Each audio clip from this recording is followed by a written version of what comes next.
Khawatirnya karena katanya kalau divaksin itu nanti efeknya bukan makin sembuh, makin buruk lah ya. makin buruk ya. Tapi akhirnya memberanikan diri vaksin hari ini ya. Dan rasanya nggak ada masalah kayak Tidak ini. ada masalah. Dan Sejauh kondisi ini sehat. belum ada reaksi apa. Ini vaksin pertama? Vaksin pertama. Sebelumnya pernah terkena dinyatakan positif belum? Baik. Terima kasih. Alhamdulillah di tempat kita belum ada yang terkena COVID, dan di tempat kita juga selalu menjaga protokol kesehatan. Jadi alhamdulillah seluruhnya kita hampir 300 karyawan atau tekstil belum pernah yang terpapar di COVID-19.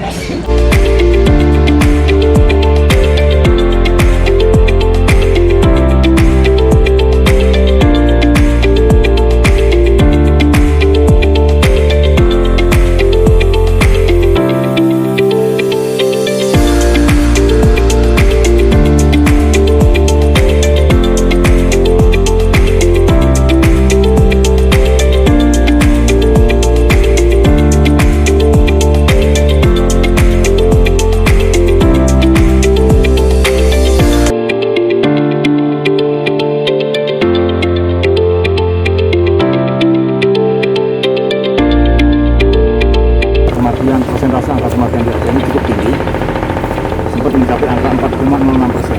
Artinya dari 100 orang yang terpapar COVID itu 4 orang meninggal. Ini angka yang cukup tinggi, di atas rata-rata nasional, di atas rata-rata dunia. Kemudian angka kesembuhan kita juga masih rendah.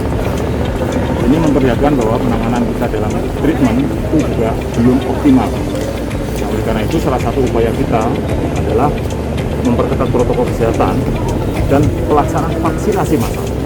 Tolong betul-betul vaksinasi ini kita laksanakan dengan baik-baik.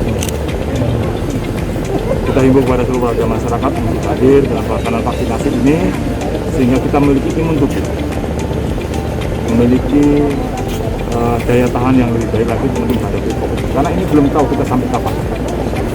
Pemerintah sudah memberikan dosis-dosis vaksin secara gratis. Nanti kalau teman-teman mau naik haji, mau umroh, semua juga harus tanya sudah vaksin atau belum. Ini adalah salah satu ikhtiar kita supaya kita bisa beribadah dengan baik, supaya kita bisa melaksanakan ibadah kita dengan baik. Jadi saya himbau untuk tetap melaksanakan vaksin, terutama sekarang adalah yang lansia. 67% yang meninggal di Aceh adalah di atas usia 46 tahun dan menderita komorbid. Kalau kita memperbaiki ini, kita memperbaiki pola hidup pasti butuh waktu yang lama. Yang kita perlukan sekarang secepatnya memiliki imun. Vaksin adalah salah satu. Terima kasih. Mudah-mudahan ini bisa kita bersama-sama mengurangi penyebaran ini. Ya,